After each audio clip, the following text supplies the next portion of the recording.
March the 17th. Numbers 26, 1 through 51. After the plague had ended, Jehovah said to Moses and Eleazar, son of Aaron the priest, "Take a census of all the men of Israel who are 20 years old or older, to find out how many of each tribe and clan are able to go to war." So Moses and Eleazar issued census instructions to the leaders of Israel. The entire nation was camped in the plains of Moab beside the Jordan River, opposite Jericho. Here are the results of the census. The tribe of Reuben, 43,730. Reuben was Israel's eldest son. In this tribe were the following clans named after Reuben's sons: the Hanakites, named after their ancestor Hanok; the Paluites, named after their ancestor Palu. In the subclan of Eliab, who was one of the sons of Palu, were the families of Nemuel, Abiram, and Dathan. This Dathan and Abiram were the two leaders who conspired with Korah against Moses and Aaron, and in fact challenged the very authority of God. But the earth opened and swallowed them, and 250 men were destroyed by fire from the Lord that day as a warning to the entire nation. The Hezronites, named after their ancestor Hezron; the Carmites, named after their ancestor Carmi. The tribe of Simeon, 22,200. In this tribe were the following clans founded by Simeon's sons: the Nemuelites, named after their ancestor Nemuel; the Jamanites, named after their ancestor Jamin; the Jachanites, named after their ancestor Jachin; the Zerahites, named after their ancestor Zerah; the Shaolites, named after their ancestor Shaol. The tribe of Gad, 40,500.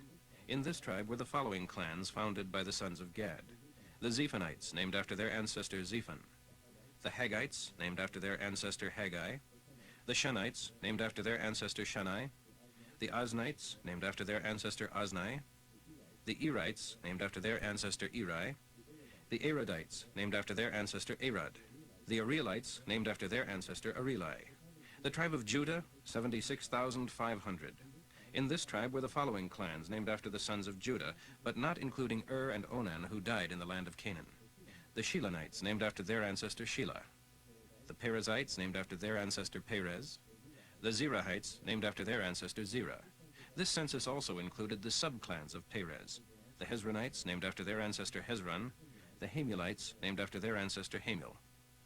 The tribe of Issachar, 64,300. In this tribe were the following clans named after the sons of Issachar: the Toliites, named after their ancestor Tola; the Punites, named after their ancestor Puva; the Jashubites, named after their ancestor Jashub; the Shimronites, named after their ancestor Shimron. The tribe of Zebulun, 60,500. In this tribe were the following clans named after the sons of Zebulun: the Seredites, named after their ancestor Sered; the Elonites, named after their ancestor Elon; the Jalielites, named after their ancestor Jaliel. The tribe of Joseph, 32,500 in the half-tribe of Ephraim, and 52,750 in the half-tribe of Manasseh. In the half-tribe of Manasseh was the following clan of Makerites, named after their ancestor Maker. The subclan of the Makerites was the Gileadites, named after their ancestor Gilead. The tribes of the Gileadites: the Jezerites, named after their ancestor Jezer; the Helekites, named after their ancestor Helek; the Asrielites, named after their ancestor Asriel; the Shechemites, named after their ancestor Shechem; the Shemidaites, named after their ancestor Shemida; the Hepherites, named after their ancestor Hepher. Hepher's son Zelophehad had no sons. Here are the names of his daughters: Mala, Noah, Hoglah, Milcah, Tirzah. The 32,500 registered in the half-tribe of Ephraim included the following clans named after the sons of Ephraim: the Shuthalahites, named after their ancestor Shuthalah. A subclan of the Shuthalahites was the Iranites, named after their ancestor Iran, the son of Shuthalah. The Beecherites, named after their ancestor Beecher; the Tahanites, named after their ancestor Tahan. The tribe of Benjamin, 45,600. In this tribe were the following clans named after the sons of Benjamin: the Belaites, named after their ancestor Bela. Subclans named after the sons of Bela were the Ardites, named after their ancestor Ard; the Naamites, named after their ancestor Naaman; the Ashbelites, named after their ancestor Ashbel; the Ahiramites, named after their ancestor Ahiram; the Shuphamites, named after their ancestor Shephufim; the Huphamites, named after their ancestor Hupham. The tribe of Dan, 64,400. In this tribe was the clan of the Shuamites, named after Shuam, the son of Dan. The tribe of Asher, 53,400. In this tribe were the following clans named after the sons of Asher: the Imnites, named after their ancestor Imnah; the Ishvites, named after their ancestor Ishvi, the Beriites, named after their ancestor Beriah. Subclans named after the sons of Beriah were the Heberites, named after their ancestor Heber, the Malchielites, named after their ancestor Malchiel. Asher also had a daughter named Sarah. The tribe of Naphtali, 45,400. In this tribe were the following clans, named after the sons of Naphtali: the Jazielites, named after their ancestor Jaziel, the Gunites, named after their ancestor Gunai, the Jezerites, named after their ancestor Jezer, the Shillemites, named after their ancestor Shillem. So the total number of the draftable men throughout Israel was 601,730. Luke 2:36 through 52. Anna, a prophetess, was also there in the temple that day. She was the daughter of Phanuel, of the Jewish tribe of Asher, and was very old, for she had been a widow for 84 years, following 7 years of marriage. She never left the temple, but stayed there night and day, worshiping God by praying and often going without food. She came along just as Simeon was talking with Mary and Joseph, and she also began thanking God and publicly proclaiming the Messiah's arrival to everyone in Jerusalem who had been awaiting the coming of the Savior. When Jesus' parents had fulfilled all the requirements of the law of God, they returned home to Nazareth in Galilee. There the child became a strong, robust lad and was known for wisdom beyond his years, and God poured out his blessings on him. When Jesus was 12 years old, he accompanied his parents to Jerusalem for the annual Passover festival, which they attended each year. After the celebration was over, they started home to Nazareth, but Jesus stayed behind in Jerusalem.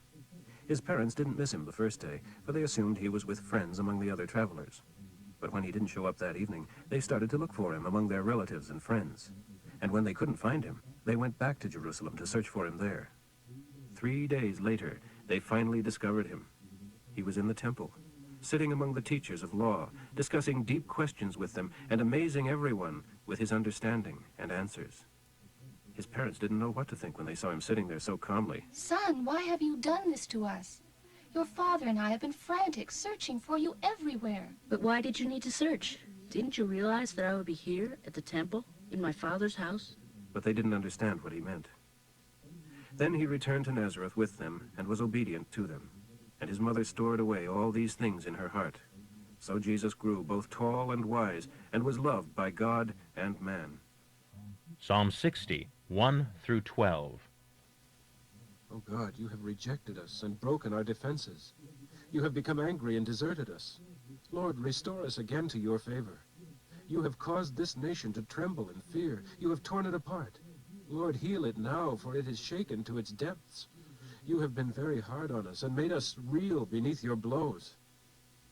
But you have given us a banner to rally to. All who love truth will rally to it. Then you can deliver your beloved people. Use your strong right arm to rescue us. God has promised to help us. He has vowed it by his holiness. No wonder I exalt. Shechem, Succoth, Gilead, Manasseh, still are mine, he says. Judah shall continue to produce kings, and Ephraim great warriors. Moab shall become my lowly servant, and Edom my slave. And I will shout in triumph over the Philistines. Who will bring me in triumph into Edom's strong cities? God will. He who cast us off, he who abandoned us to our foes. Yes, Lord, help us against our enemies, for man's help is useless. With God's help, we shall do mighty things, for he will trample down our foes. Proverbs for today, 11:15. Be sure you know a person well before you vouch for his credit. Better refuse than suffer later.